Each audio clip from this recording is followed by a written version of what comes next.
ni ada ustaz ni nak baca Yasin 3 kali, kami malam ni nak sembahyang tasbih khas. Hampa nak masuk neraka. Dr. Jenny bagi kita hampa ahli neraka. Saya tak kata macam tu. Saya tak kata masuk neraka. Buat neraka ni saya tak kata itu kerja Tuhan, bukan kerja Dr. Jenny. Kita kerja sangat. Kita pun tak tahu kita macam mana. Kita tak kata macam tu. Kita cuma kata kita nak beradab dengan Nabi. Itu saja. Nak beradab dengan Rasulullah yang kita kasihi. Nabi tak buat, mengapa kita nak buat? Tapi jika kamu nak buat, taklah kita marah. Sebab dia pun bukan buat benda-benda yang masuk kategori mungkar. Bukan malam tu dia pergi kasino dekat Ramadan, dia dah dekat, mari kita tu arak lebih sikit. Dia bukan buat begitu. Dia pun nak dibaca Quran lebih. Cuma dia tersilap di sudut. Mengapa pergi tumpu dengan 10 Syaban saja? Bacalah benda sama 13 Syaban, 12 Syaban. Pergi tunggu malam tu buat apa? Kalau pergi tunggu malam tu saja, cari dalil. Nabi kata, tunggulah pada malam 10 Syaban. Aku pun demikian juga. Aku pun tunggu 10 Syaban. Kalau Nabi kata macam tu, saudara Rasulullah, kita ikut. Tapi Nabi tak kata. Nabi cuma kata, berpandu pada riwayat sahabat, Nabi memperbanyakkan ibadah di bulan Syaban. Bukan khususnya 10 Syaban. Jadi kita ibadah termasuk 10 Syaban dan hari-hari Syaban yang lain. Itu cara yang betul, InsyaAllah. Dia tak ada ibadah khusus 10 Syaban, tak ada. Untuk rojok lebih terperinci, jika anda pergi ke internet, ke laman web Dr. Yusuf Qaradawi, baca fatwa beliau tentang 10 Syaban, tentang Rajab dan bid'ah. Rajab dan bid'ah, Rajab dan mungkar dalam Rajab, kepercayaan berdasarkan hadis-hadis yang palsu.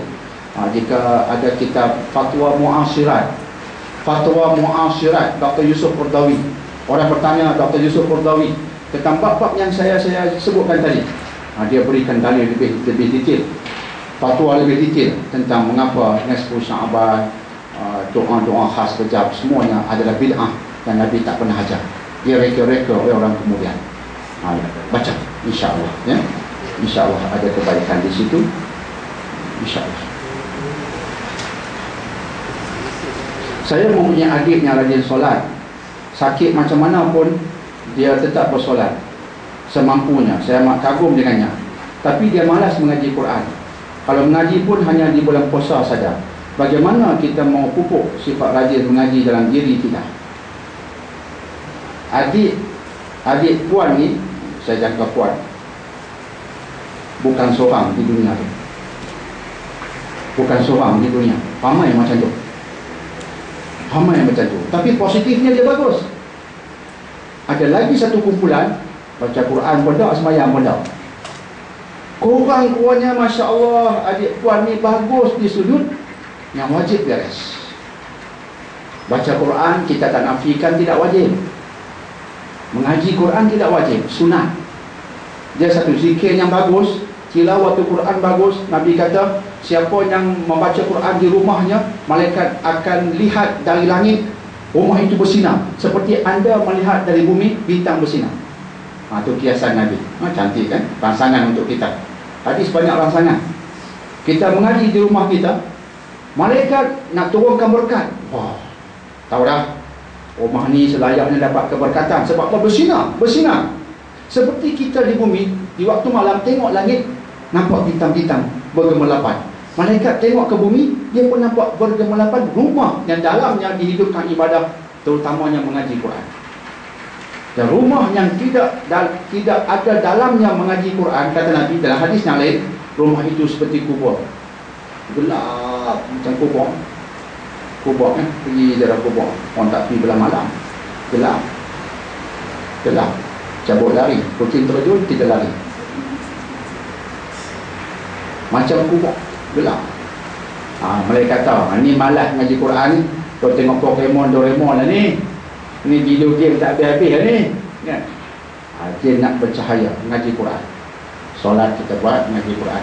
Adik puan malas ngaji Quran, tapi semayang jaga. Alhamdulillah. Kena positif juga tu.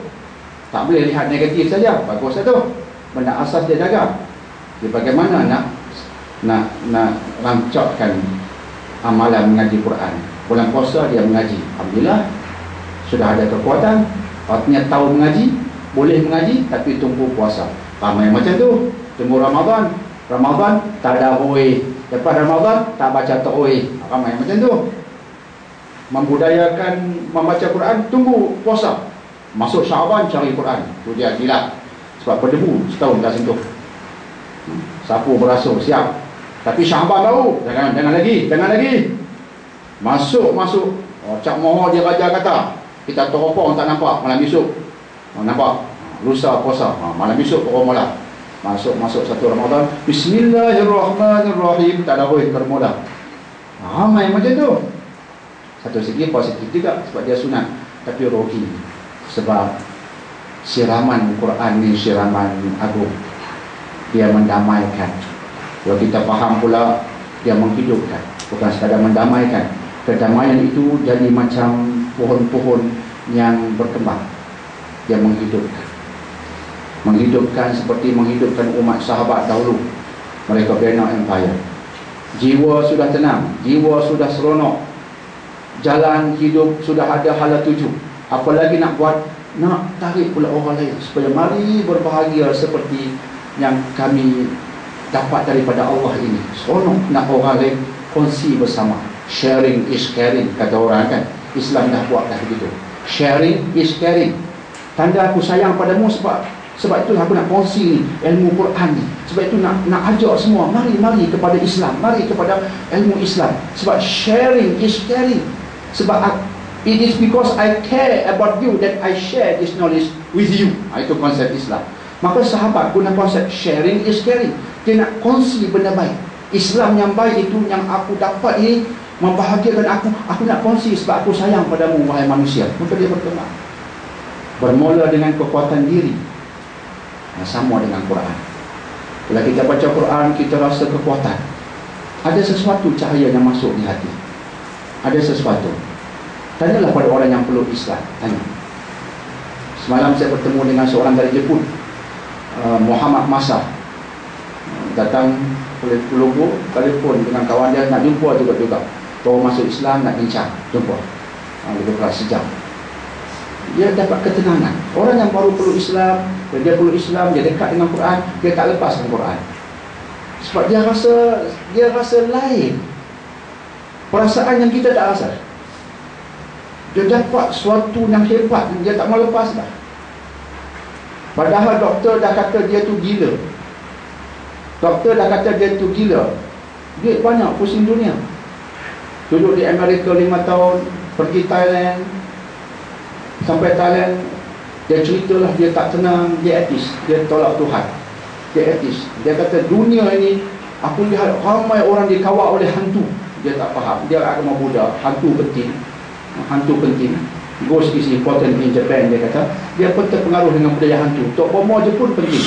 Nak halau hantu. Sakit sikit halau hantu. Jepun. Dia kata manusia sekarang dikawal oleh hantu. Pergi Thailand, sebut macam tu, orang buat pi. Jumpa pakar sakit jiwa. Bagi ubat kat dia, dia makan dia tidur. Dia kata, aku tak perlu kau ubat untuk tidur, aku nak fikir. Ni ubat bagi aku tak boleh fikir. Dia datang Malaysia. Kemudian datang Malaysia, dia mengkaji Islam, baca Quran, kaji. Dia rasa inilah jawapannya. Dia sedang mencari jawapan. Tak dapat, macam orang gila lah. Duk cari ketenangan, tak dapat. Duk geram. Apa jadi pada aku? Macam orang gila. Akhirnya masuk Islam, damai. Saya pun dengar dia cakap. Saya dengar sejam. Saya tanya soalan, dia jawab, dia bagi idea dia. Akhirnya saya rumuskan, kamu ni bukan orang gila. Orang gila tak jawab macam ni.